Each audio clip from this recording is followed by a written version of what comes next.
Welcome, Dr. James Beckett, Sports Card Insights, Cardwall videos, Gibson up through Gordon, actually, so I can give you a preview. These are panels of 8. I've done 20 or so far. It's going to take me a while to get through the alphabet. I just got another batch back from BGS, so I've merged them in. So if you were here last year, the wall is evolving as we speak. So Bob Gibson, beautiful card, high number. I don't know that he was offended by the pink border on that card, but it really makes the card pop. So high number, and Bob Gibson, he was an intense competitor. Thanks, sponsors. Got all that going. I got Josh Gibson in there. This is really not, it's a 1974 card. It's not his rookie card, except in the sense that it might be the first card issued in America. I'm not really sure. There's some Puerto Rican or Mexican league, things like that. But he's worthy of further investigation, and this is a good card of him. It's just not contemporaneous of when he was playing. Malcolm Gladwell, I may keep him in there on the wall for a novelty. Big fan of his books, and I did do an episode about his books and how they relate to the hobby if you want to look back into the evergreen archives of Sports Card Insight. Frank Gifford, I'm wavering on this. I've thought about including him. He was a great player, college and pro, great announcer, just seemed like a pleasant guy, but I don't know that he's going to make the grade. He's been in there for a while, and he may be there for a little bit longer, but maybe not permanently. Shai, this is not a great card of Shai, but it's a placeholder to realize that Shai is the real deal, much to the Mavericks' chagrin, because he's quite a player. Emmanuel Ginobili, and you get a bonus with Tony Parker there. I love this card. I love the twofer. Being a left-handed player myself, I just marveled in watching Ginobili.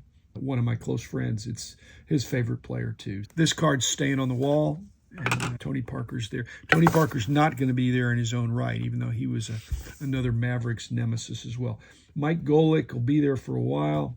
Have fond memories of Mike and Mike in the Morning.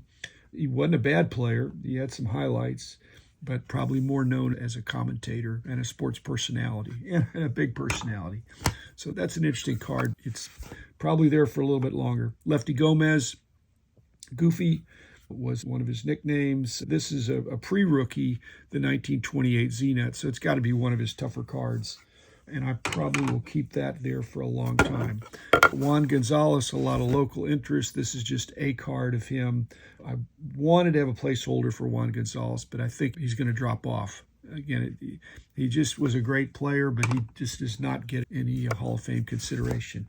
Pancho Gonzalez, he's been on the wall as homage to my short tennis career and my brother's longer tennis career, but I think Pancho's not going to make this kind of a British card anyway, which didn't used to get respect.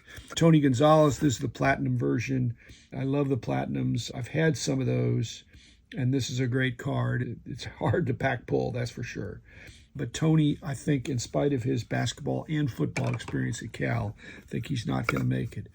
Dwight Gooden, not his best card, but probably his first card, pre-rookie minors. I want to get some of the minor league cards in there, but I think Doc is not going to make it. We just marvel at what could have been. He was so at the top of his game for a while, and then the wheels came off, a little bit of self-destruct, I think. That's a shame because he had immense talent.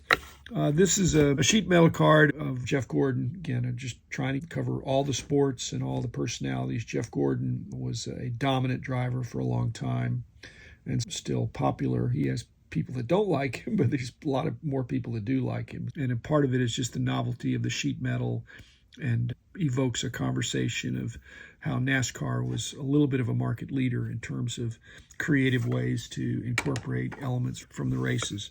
Joe Flash Gordon, by the time you get to the 61 Topps manager cards, he doesn't look like a Flash anymore, but I don't think he's going to make it for either one of these cards, even though he is a deserved Hall of Famer, but he's not a major Hall of Famer. That's about it. I'm still enjoying not just the process of showing you some of the things on the wall because it's going really slow, but I'm trying to get more stuff graded so that I can incorporate it in. Bear with me, and I'll do a bunch of these at a time, and I don't know if I'll get through this year, but I'm working it. So thanks, everybody. Be back again with another one.